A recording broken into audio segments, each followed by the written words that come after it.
Hey, this is Drew Durham from NeverFall, and you're listening to Misery Point Radio.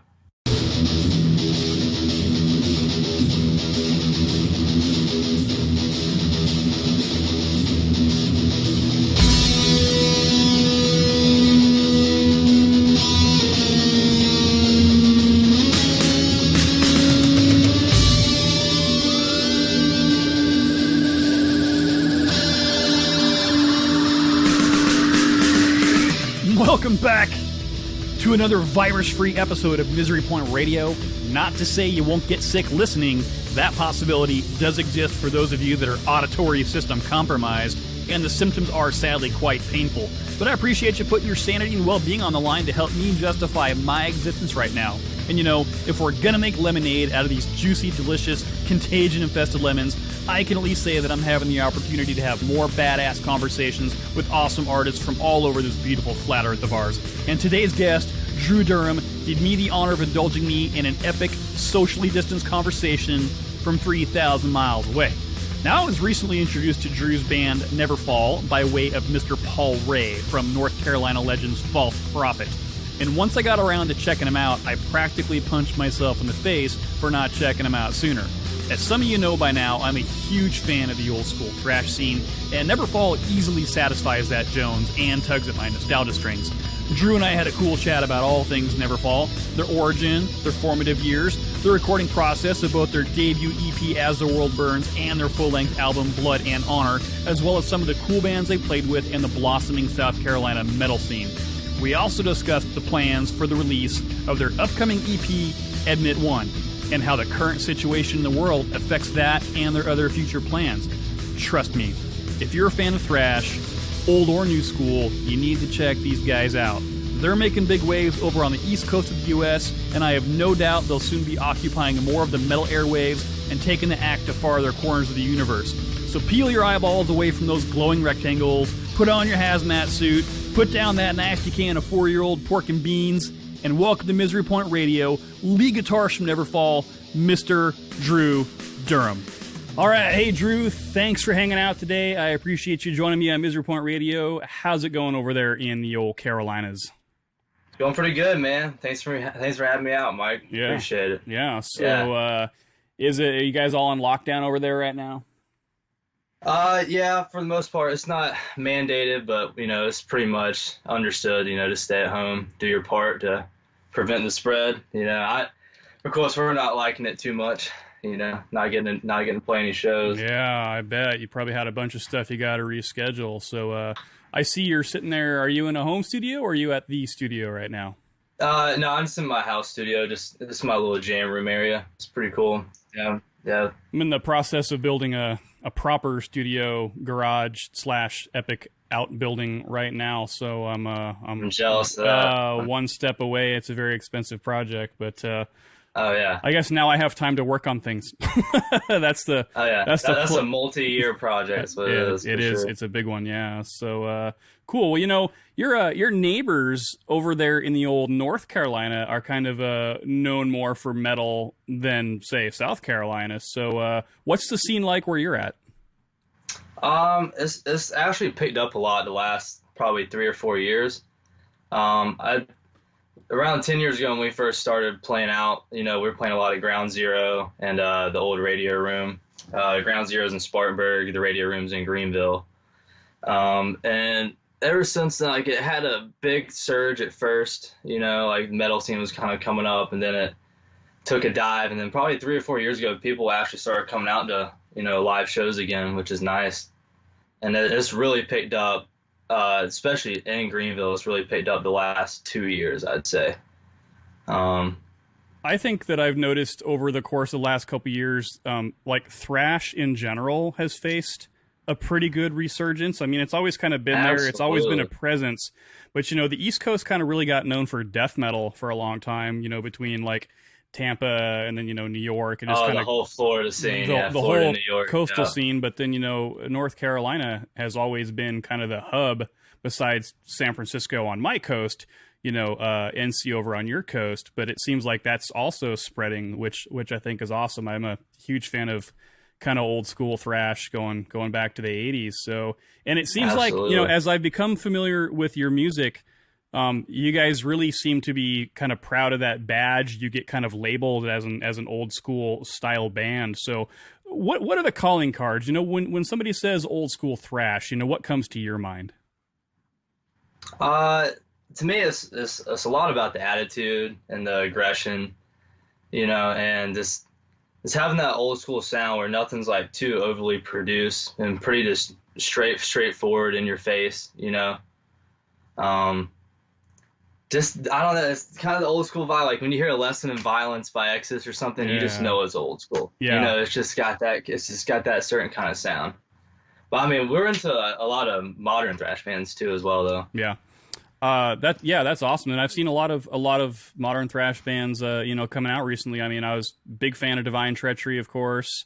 War Curse. Awesome. War Curse is absolutely awesome.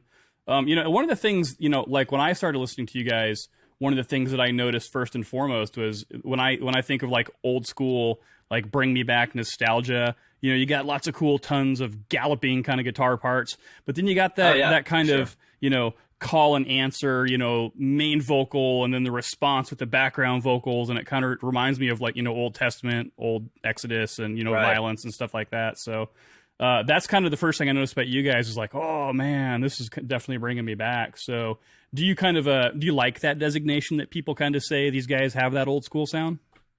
Yeah, we're actually pretty proud of that, honestly. We're kind of shooting for the old school sound, but keeping our own style on it, because we have a lot of heavier parts mixed in too with, the fast, D-beat stuff pretty much. So right. Trying to mix it up a little bit. I was actually noticing specifically, that track Valhalla has a kind of a slower, steady, really heavy kind of a pace. And I kind of noticed that about you guys do kind of mix it up a little bit. So let's get the history of your band. So how'd you guys get started? It actually started in high school. I had just recently moved schools, and I had a friend, that I went to a previous school with, and I was hanging out with her, and, I was talking about how, I'm getting pretty serious about guitar, and I kind of want to, find a band, and, asking if she knew anybody. And she knew a guy that she had a couple classes with, and it happened to be Sean. He's our front man and our rhythm player. And met up with him. He was wearing a Megadeth shirt, and I happened to be wearing a Rat shirt, and both of us actually, I know who that is, which is pretty weird in high school these days. No one listens to thrash, really, So, but we clicked over that, and then, we both love Metallica, everybody, as Metallica pretty much starts everybody out with metal. And started out with that, listened to Megadeth and Anthrax, and went to his place and jammed, and we really clicked. And it really only took one or two times jamming with him to know that, all right, like, let's do this. Let's go out and find some more members. Yeah. Then our bass player, Mike, he went to Riverside as well, our high school, and met him through another mutual friend. She had a class with him, so he came and jammed with us, and just pretty much worked out. The drummer was the big problem first starting out. Drummers, you're always the problem. Just saying. It's a diamond in the rough. It's so hard to find a drummer that fits and someone you mesh with that has the same style and the same vision. And our original drummer, we actually he was probably the 7th or 8th drummer that we had jam with. And we actually ended up finding him on Craigslist. Like we were getting desperate, so we were looking anywhere for it. You guys were all cruising the Craigslist personals, right? And you just happened to come across a drummer. Is that how that worked? Yeah. Really good with the sticks. And we had that lineup up until 2017. Then we have our drummer now, Ian. Okay. He was actually a friend of ours and a fan of the band's before, he had joined. So it was cool that he was already familiar with our sound and everything, and he's fit in really well too. So it all came together. Awesome. And so the origin of the name NeverFall, how did you guys come up with that one? The funny story about that is that was actually our original singer. We had a standalone singer for, I don't know, maybe the first 6 months, 8 months of being a band, and he's actually one that came up with the name, and I think it just stemmed from us just really trying to make a name for ourselves back then, being high school kids. It's just NeverFall just kind of came along. It was like the whole just never give up kind of thing. Yeah, awesome. So you guys started around what, 2009, 2010, somewhere in there? Yeah, started jamming in 2010. Played our first show early 2011, April. Yeah, I was looking at some of the bands you guys played with in kind of a relatively short amount of time as far as metal bands go. You guys started kind of making the rounds and playing with some pretty heavy hitters. I noticed Lich King was kind of on your list of people that you guys have played with, and I wanted to ask you about that. Yeah, those guys are awesome. Yeah, because I've heard that they're just completely just nuts, just crazy. So what was it like playing with those guys? Were they just out of control, funny as fuck, and cool dudes? Oh, hilarious. They play up that whole, that funny kind of smart ass vibe, Right. They're really cool. That show was actually it was them and Ex Mortis, actually. That was in Columbia, South Carolina at New Brooklyn Tavern. That was a really, really cool show. But yeah, they're crazy, man. They really get the crowd going, and they're funny and goofy, but they can seriously play too. They rip. Yeah. Yeah, I think they're one of those bands that people don't really know what to expect out of them. You hear about them quite a bit. I've never had the chance to see them live or anything, but it's on my bucket list for sure, because just all the cool stuff you hear. I would assume that would have been a cool gig to play. So yeah, it was fun. They were really cool dudes too, and they were hilarious. Yeah. So a few years after that, you kind of get off your ass and decide, hey, let's start recording. Let's put together an EP. So yeah, it took us 4 years, 4 or 5 years yeah. to get to that point. So Yeah. Was it just that you guys were still kind of working on polishing your sound or identifying your sound? Identifying the sound was the big one, because we started out, it was a little more heavy bass, I guess, more the Pantera kind of road. But we all just really, really love thrash, so it took us a while to adjust our sound going towards that direction, and tightening the screws and everything and that. So yeah, that's the whole reason it took about 4 years, just finding our sound, finding the direction that we wanted to go. Cool. And what was the catalyst that said, okay, we're ready to do this. Let's actually let's put something down in the digital realm. Let's get this on tape. How did you guys come across that decision? It was kind of, when we were picking up a little speed, opening up for some really cool bands and, national bands. And during, the evolution of songwriting, we kind of saw which songs hit live and which ones didn't, and just kind of stockpiled the ones that we thought were the best live that everyone seemed to enjoy, and we recorded those. Okay. Start out with. So the ones that made it on to the album were the ones that you already had the best positive response. What happened to the other songs? Did they get shelved, or did they just kind of get vaulted and pulled back out later? Most of them just pretty much disappeared over time. Yeah, it's just because once we started going more in, the thrash direction we wanted to go, if we were really wanting to go the thrash direction, and certain songs just didn't really have that vibe, so we didn't want our set to sound, like half that are just straight up kind of, 80s thrash, and then half of them are just, it sounds like it almost didn't fit in a live setting, so we kind of just picked the ones that we thought all meshed together, and then the other ones kind of played themselves out. I mean, we dissected riffs or so and, shelved those for later, but as far as full songs go, there's a lot of songs that we used to have we don't really play anymore. Yeah. Had you guys done studio work either, I assume, individually at that point in other projects you might have been in, or was that kind of your first foray into the world of studio land? For most of us, it was our first time. Sean had recently recorded some stuff. He also plays drums. He played drums in a funk jam band around town, and he had previously done some recording with them. But for the other three of us, that was our first go around. Yeah. And how was that experience for you, getting in there for the first time? The first time, it was definitely not quite what I expected. I didn't expect it to be so tedious, and it really makes you become a perfectionist as well. I thought, I'm just gonna go in there and jam it out and see how it goes, and it's not like that at all. It's like it's almost like you got to do your homework before you go into the studio. Yeah, no, that's a good point, because a lot of people, they think they've got their stuff together, and then they get in the studio and No, it's a completely different world. Yeah, it is back in my day, it was a brutal reality check that I had to tell myself how bad I really sucked when I when I got in there and thought I had my shit together, and then listened to the recordings, and I was like, so should I just hire somebody to replace me now, or yeah. It's definitely a different experience when you get in there, and it's all about precision for sure. So did you guys do the whole live band jam, or did you just track by track it? We multi-tracked everything. Yeah, get go.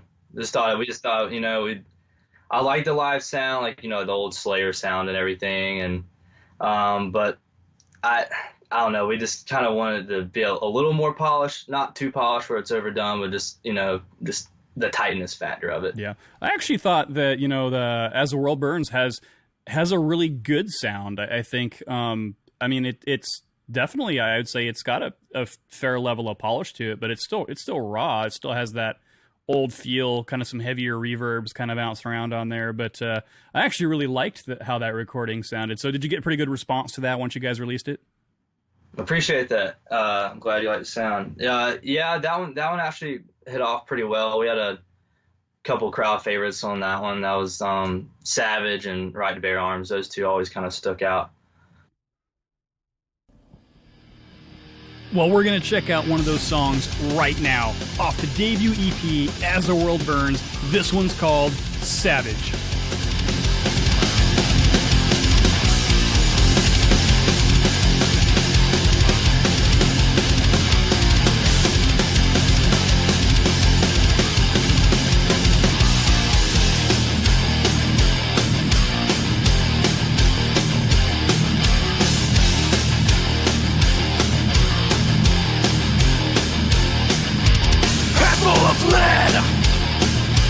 Watching my fire left off for dead. I'm feeling so dire. Mindset to kill, an action to stun. Airline still, smell up the gun. Force from steel, and drain my power. Storm the fields, race to the tower. Savage till death, even the scorn. Gone to the head, personal war. Savage till death, even the scorn. Gone to the head, personal war. Take all rain, blood from the sky. Take all rain, blood from the sky.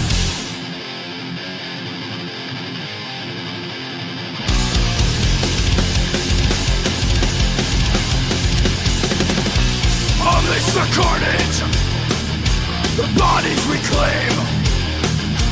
Feel the rage, a perfect aim. Time to unload, lay down to rest. Bullets corrode, away at your flesh. Smelling your fear and drawing near.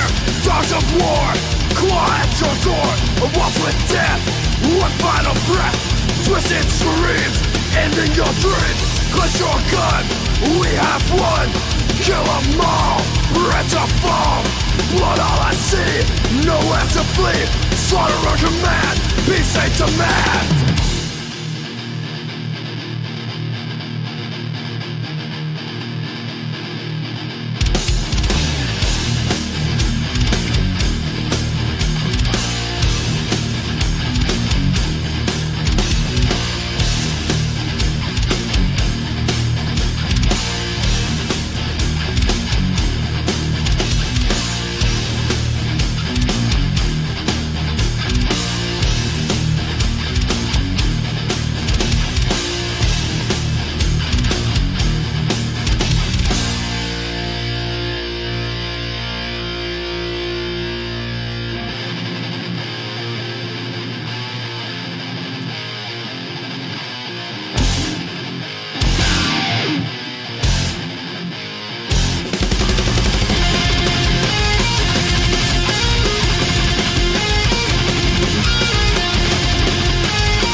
Savage till death, even the scorn.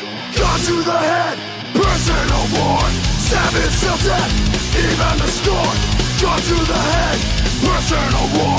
Take all rain up from the skies. Take all rain up from the skies.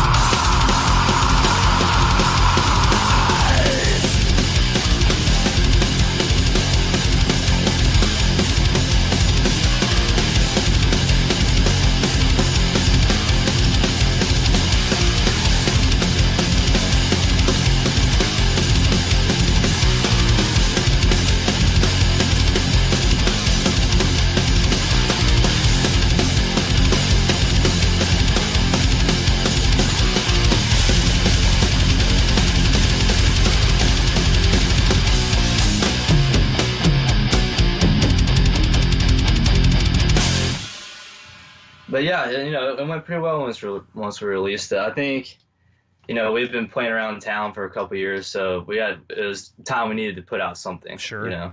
So, well, and then so there's a little bit of buzz for it. Right.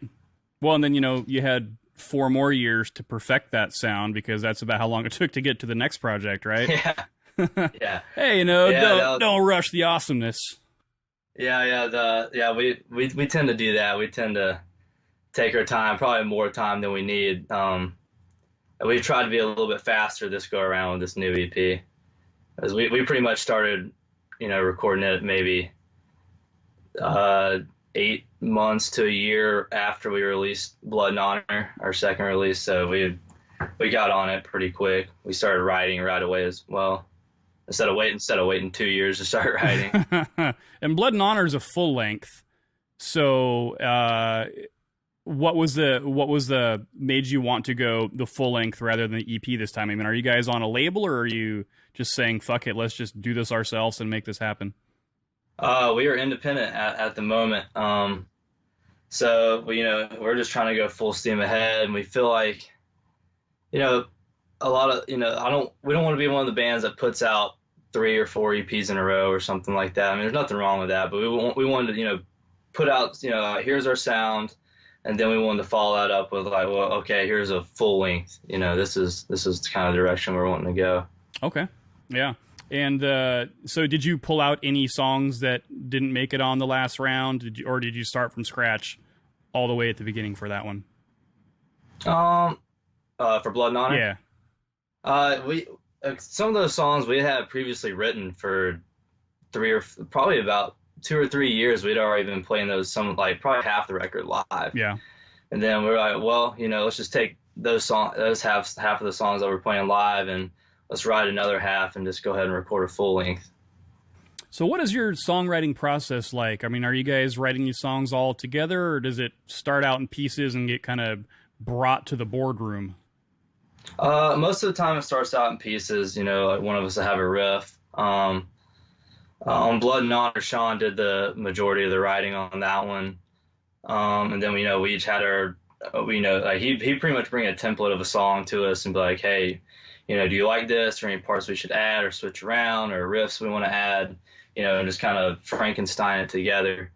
And then as far as the newer stuff goes, this is kind of where, you know, I'll have an idea for a song, then I'll bring it to Sean, and then, you know, vice versa. We'll just send stuff back and forth, different riffs and everything, and then we'll present it to other guys, and then, you know, we'll get their input on everything and see if they like the structure or anything they think they should add, or, you know, what they hear, just get everybody's ears listening to it. And are you guys all involved in like the lyrical content, or is that just kind of does Sean do most of the lyrics? Sean does most of the lyrics. Some of the hooks and the choruses, you know, we'll all throw in. Awesome. So as you were saying, you know, it kind of didn't take you long before you started now working on your current project, Admit One, it's going to be called. So yes. After recording the last one, were you just like dying to get back in the studio, or was it just like you just wanted to keep the momentum going? Momentum's definitely a big thing, because, you know, we're really trying to hit it hard these next couple of years. And the previous 2 years, we just, you know, kind of came to a point where, we were getting on some really good shows and really enjoying how everything was going. And we all kind of had to make a decision like, hey, we really want to go for this. Let's just really step it up, keep the momentum, don't get stale or don't get complacent at all. So, yeah, pretty much right after we recorded Blood and Honor, we were full steam ahead writing riffs and really trying to tighten up our sound, and especially tighten up our live sound too. Yeah. So you had 2 recordings under your belt by the time you started this new project. What was different about this one? Did you guys approach it any differently? Did you work with different people? How was this experience different than the other 2 recordings? We're working with Jason McCormick at Medicine Music Productions. It's in Lawrence, South Carolina, and well, we also work with him on As the World Burns, and then he mixed and mastered Blood and Honor. We recorded Blood and Honor at Sit and Spin Studios in Greenville. But as far as this one goes, yeah, we were just like full steam ahead on this one. So the recording process is a little quicker just because I think we were more ready this go around. We knew exactly what direction we were going for.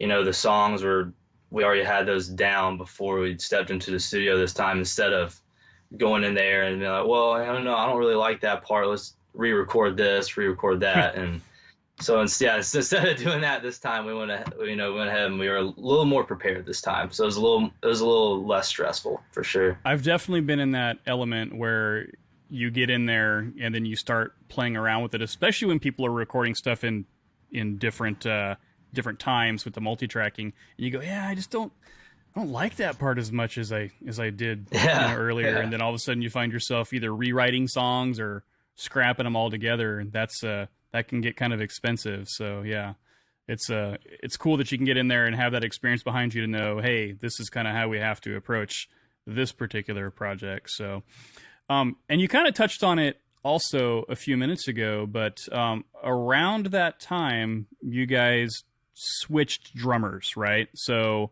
right. So your current drummer is Ian, correct? Correct. Yeah. So did he record on this new EP? Yes, he is on the new EP. Okay. And so these are all songs written with him as well. Oh, okay, right on. So I was wondering what was going to happen, with that transition. So was that just other guy went off to go do something and didn't want to be involved anymore, or what happened with that? Oh, it was a mutual splitting ways. He had recently gotten married, and he had just had his first child 2 years ago. So it's completely understandable that he has responsibilities that he had to take care of. But no, he was great. Ethan, he was great, the whole time. We really meshed, and we're still really good friends with him. Oh, right on. But Ian, our new drummer, he was just really driven, and he wanted to play live and wanted to play shows and tour. And that's really what we were looking to do. We were wanting more and more and more. Yeah. When it comes down to the realities of studio work and touring work and road work and just even playing local shows and writing songs and recording, time gets away from you and you realize how much dedication that actually takes, for sure. So now I could be way off base here, but he seems quite a bit younger than the rest of you. Am I right about that? He is, yes. We're 20. Sean's 28. I'm 27. Mike is 26, and Ian is 19. Okay, so quite the age difference. The reason I bring it up is because I heard a story. Maybe you can confirm or deny it, but okay. Quite possibly, maybe there was a show you were supposed to take part in February with False Prophet. Yeah, False Prophet Boys. Yeah. Yep. And tell me what happened there. It was for a friend of False Prophet. For Jake. Yeah, for Jake. It was his birthday, his 21st. Yeah. And it was a show at the Maywood in Raleigh. Mm-hmm. And, we got the confirm, we got the okay for the show. I've been talking to Scott and Paul from False Prophet about setting everything up, talking to Scott mainly. And about a week after we got everything good to go, one of the workers at the Maywood told us, he was like, I'm just making sure is everyone in the band 21, and sure enough, Ian's not. So I got a big halt right there. Oh, brutal. So yeah, it was definitely brutal. We were really looking forward to playing that show for sure. So, and what kind of struck me as odd about that was, I was playing shows in bars when I was underage, and most places have like a thing that says, okay, cool, come in, set your stuff up, play your show, get your crap off the stage, and, they just don't let you hang out, before your set. They were not flexible on that at all? No, that's what we were asking. We'll make them sit in the parking lot until we got until our set time. Then we'll kick them out right after. But no, they weren't budging on it. I don't know if it may be for insurance purposes or something. I'm not really sure. Crazy. But they were pretty strict on it. Yeah, but you're right. There is some venues that are pretty lenient. They'll just put a gigantic X on his hands. And, right. Yeah, one of the super Sharpies, just put a huge X on there, and they'll let him play. Make him carry the big toilet seat key around with him. Yeah. So had you run into that before? I mean, I can't imagine that was the first club that you'd played in where it was more or less in, not an all ages club.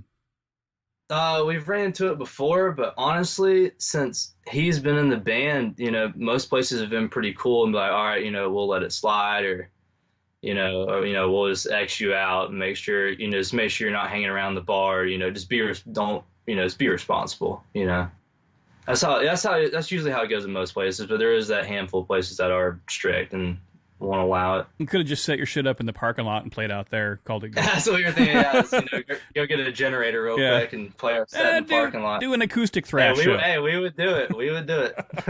It's funny because over here, I would say that a lot of the musicians are under 21. I mean, probably a vast majority of them that are out there playing and getting started. And when I was playing, when I was 15 and 16, there were bars that basically paid us in beer. And we were like, hey, we're not old enough to get in here. And they're like, it's all right. Now, oddly enough, none of them are in business anymore. I don't know why, but yeah. Hopefully that didn't have anything to do with yeah, I don't know, not taking credit for that one. So anyways, you got a drummer. He's awesome. He can't play with False Prophet, but I know, it's so disappointing. I'm sure you guys give him tons of shit for that. Oh, we were giving him crazy amount of shit for that. Oh, that's for sure. That's nuts. So you released the first single off of Admit One, Blood Soaked Stone, back in November. Who did the video for you? It is M-Blade Productions. It's online. Yeah. I was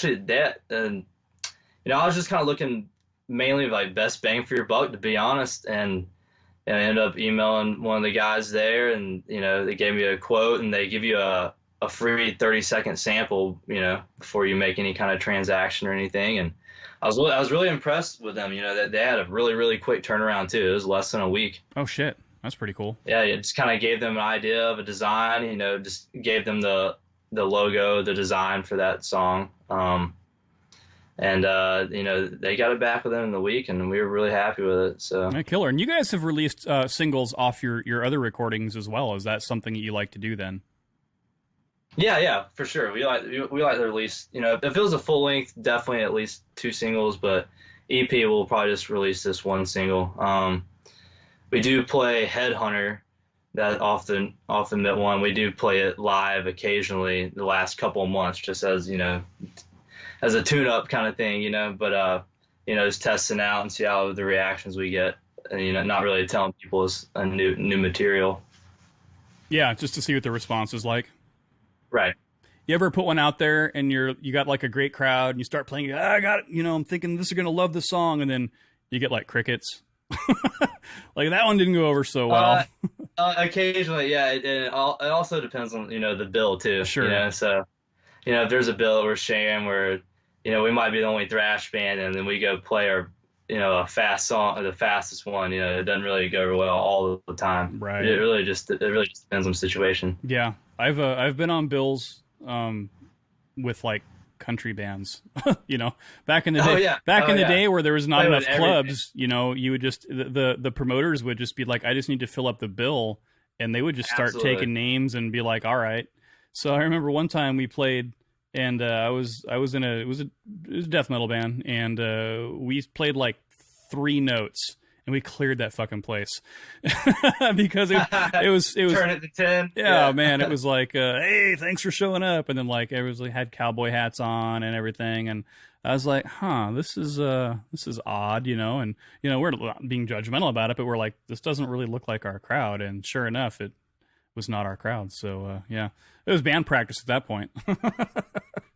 It's always interesting being on bills like that, you know. Yeah. We've been on bills with rappers and country artists and southern rock, you know, anything. You know, part of that element, though, I kind of like, because I think a lot of times your mind isn't as open as it could be, and a lot of times you get exposed to stuff you wouldn't otherwise like, or maybe you just become friends with somebody who's in a different kind of band, and maybe you would have never in a million years given that band a shot, and you know, you find yourself liking something that you would have never thought you liked. So I do sometimes like that element of it. Yeah, for sure. One band that sticks out to me is Be It the Means from Alabama. They're a southern rock, dirty, bluesy, psychedelic kind of vibe, and it's really, really cool. And we've become friends with those guys as well. And they're really, really impressive live. Great band. Yeah, awesome. I love that. Well, I did notice also some of your studio pics as I was Facebook stalking you there. So I noticed kind of your setup. I wanted to go over with you. So I saw the rectifier, saw the 5150, I saw the Diamond, and so what's your studio rig like? What are you guys recording through? We're pretty much on this go around. We actually didn't mic a cab. We have a Mesa cab clone. Yeah. And we go straight into the interface. We did the Mesa and Diamond on one side, and then we did the 5150 and the Triple X on the other, and then did a mixture of the Diamond and the 5150 in the middle too. So we pretty much layered everything. Yeah, that Nitrox is like the secret sauce. I think that's not a lot of people know about. That's a great amp. Yeah, those are fantastic. Yeah. So, yeah, that's a pretty cool studio rig. I was actually going to ask you if you guys were micing cabs, but the cab clone is what you're going with. I've talked to a lot of people now, and almost nobody's micing cabs anymore. So, yeah, I mean, I like the sound from micing cabs for sure, but it's just the ease and how you can shape your tone with a the cab simulator is pretty cool. You know, you can change around with every setting pretty much, post recording. So I thought that was pretty cool. Were any of you guys involved at all in post production or in the mixing process or anything? Yeah, we're definitely there. We're not really physically doing anything, but we're definitely at Jason's side, telling him exactly kind of what we're going for and where we want everything to sit in the mix. We're actually still we're getting really close to finishing mixing right now, and then mastering should be next week, and then should be finished right after that. But all the recording's done. Yeah. Oh, okay. That's awesome. Because I noticed you have an April 25th estimated date for release. With all the crazy shit happening right now, is that still a reality? We were going to make an announcement soon, probably tomorrow, that we were going to have to postpone that show and possibly postpone the release. We're still deciding if we want to, release it on all the streaming platforms and YouTube, but we might push it back so we can release it at the actual release show. We've always liked doing that, keeping everything hidden until we actually play a show first and then release it. It's a tough call. I mean, release parties. I know, we've never had a situation like this. So it's kind of release weird. Parties are fun, and it's if people are going to buy stuff, I mean, a release party is kind of the way to go. But at the same time, you got that anticipation out there, and so many things have been delayed at this point. Yeah. So, but the album will be done by then. It just comes down to, are you going to be able to make it happen as far as a live show? Because, have they said anything in your area? I mean, are they planning on trying to have things going back on in April, or is it still pretty much everything's probably still going to be shut down? We do have, as far as the release show on the 25th, we're definitely gonna have to reschedule that. There was also two other bands here in Greenville that were releasing albums in April too at the Radio Room. So that we're all kind of trying to figure out a spot that works for everybody in May. So that one's definitely getting pushed back. Now we have a show at Ground Zero in Spartanburg with Air Force from the UK on April 17th. Or do you?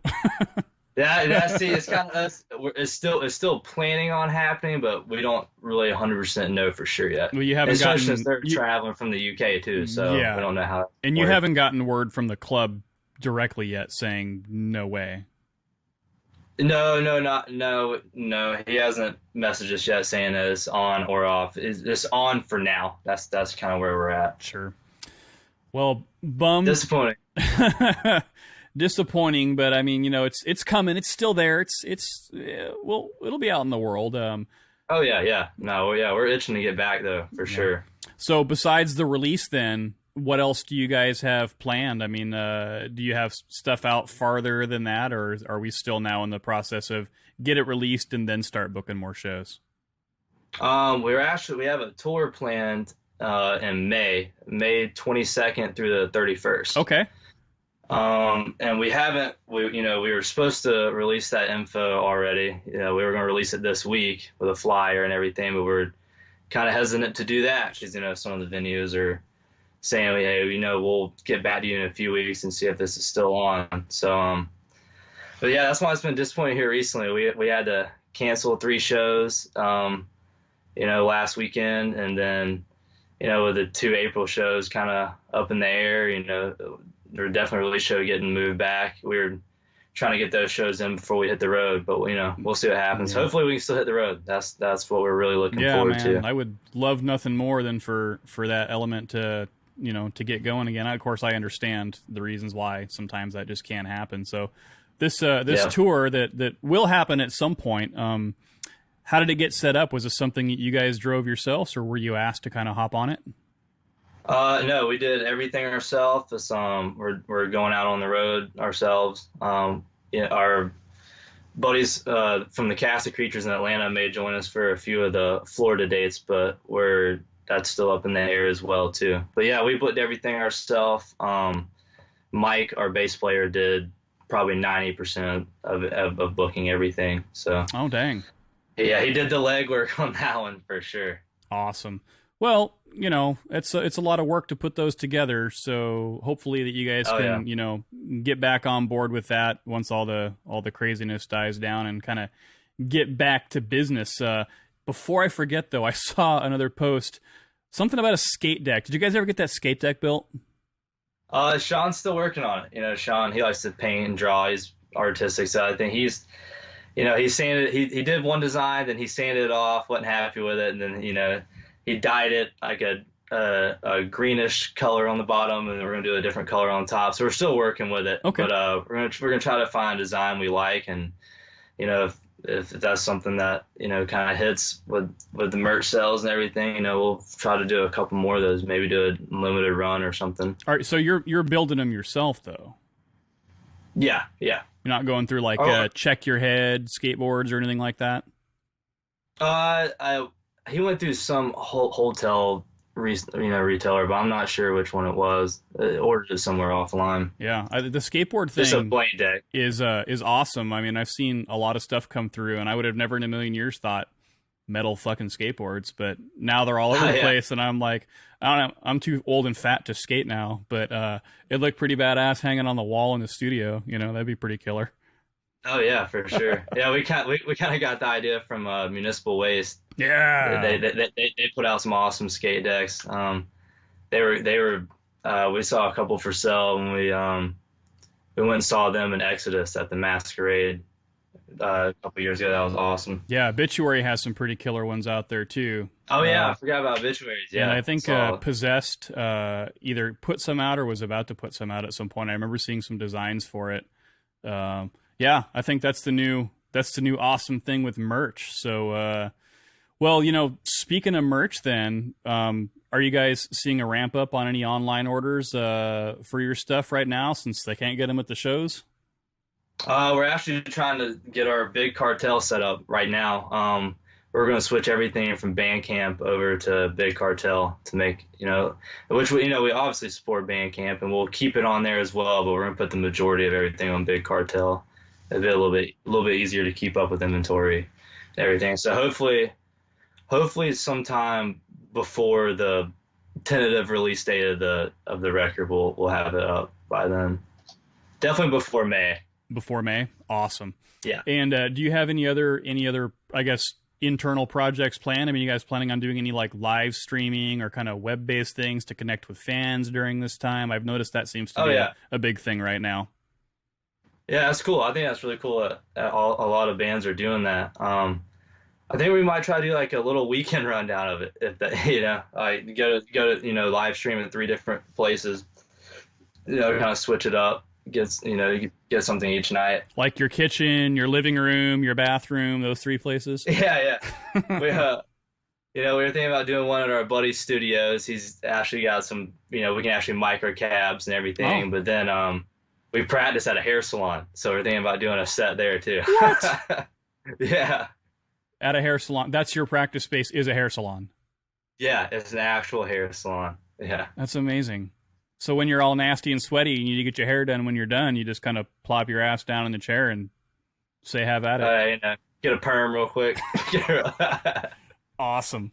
So, so yeah, hopefully you guys can get some of that stuff going on. That'd be cool. I think it's kind of a critical spot for artists in general right now that are, you know, people are used to going out and seeing you guys. And now it's, I think the industry has kind of moved into a different direction, and temporary or otherwise, but I'm be curious to see what happens after all this is done, if people decide that they really like this kind of web element and connect more online with fans on a more regular basis. What's your opinion on that? Yeah, that's actually something I've been thinking about as well. I think you know, there's nothing like a live setting, like a live show. Yeah. But I do think, you know, a live stream is the next best thing if a live show is not available. So I don't know if for a permanent solution that would be great, but I definitely think during, you know, times like this, it's really great, honestly. Yeah. And are you guys able to, you know, get together and rehearse and things like that still then? Yeah. We're still getting together, you know, at least once a week, and then going to the studio periodically each week as well. So we're still getting together, still staying fresh on everything. Awesome. That's what we were worried about too, you know, getting stagnant. Yeah, you never know, right? You never know what's coming down the road. So, well, we got this EP coming out at some point. You know, we've got this tour coming out some point. Anything else you want to plug? Just keep an eye out for the rest of the year. We're gonna be booking a lot. We're gonna try to do another Northeast run. We're shooting for maybe sometime in the fall, late summer. Okay. We did a Northeast run last year, and it went really well, and had a really good time doing that. So we're trying to get back up to the Northeast, and then hopefully next year, maybe branching out Midwest, maybe West Coast, but that's way up in there right now. But that's kind of. I vote West Coast. I'm just saying. Yeah, you know, that's kind of the end goal right now, is to get out to the West Coast. But we'll see what happens. You know, if all the cards fall in the right place, then we'll make it happen if we can. Well, you know, Seattle and Portland and all over California have pretty healthy metal scenes. So I know. That's what we're thinking about for sure. We would love to have you guys up this way, and you could even bring Ian, and he can play shows over here and not worry about it. Yeah, not to worry about it. Yeah. Sorry, brother, had to say it. That's just so awesome. Well, hey, dude, this has been an awesome conversation. I appreciate you taking the time. Tell everybody out there in metal podcast land, what's the best way to connect with you online? Where can they buy your merch? Where can they download your songs? And how do they interact with you personally? Okay, Facebook and Instagram. It's NeverFall, and then our Instagram is NeverFall_Thrash.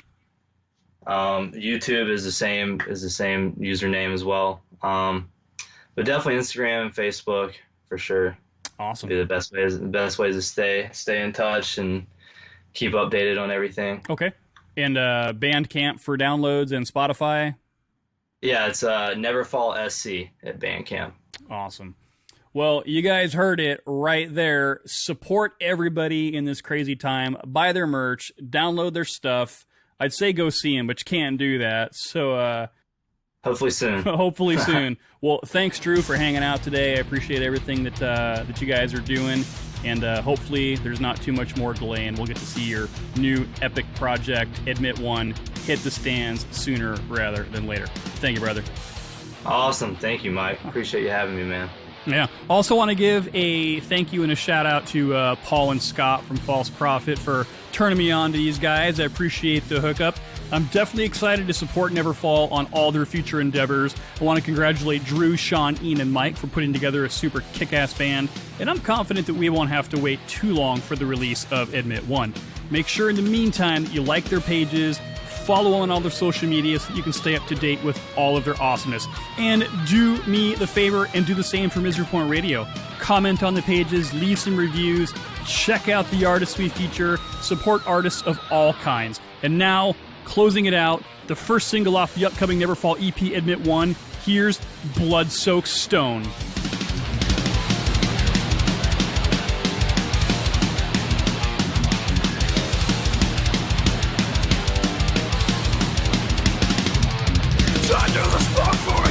To hell, where there is no return.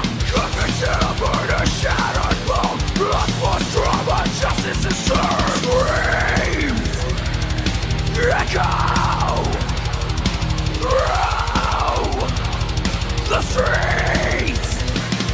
Screams, echo, row, the streets.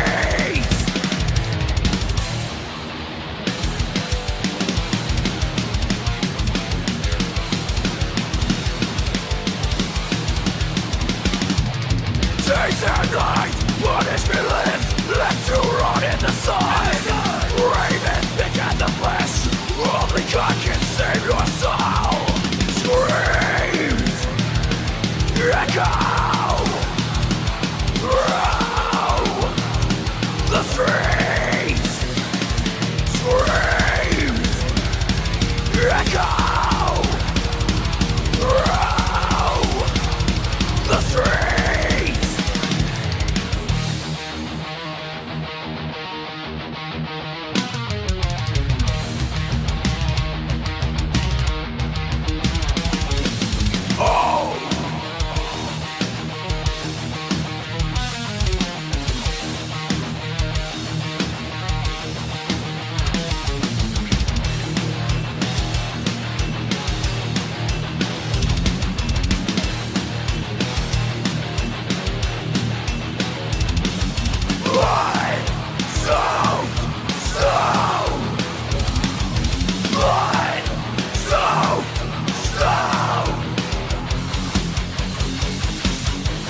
Torture on display, death isn't quick, so we'll settle for broken limbs.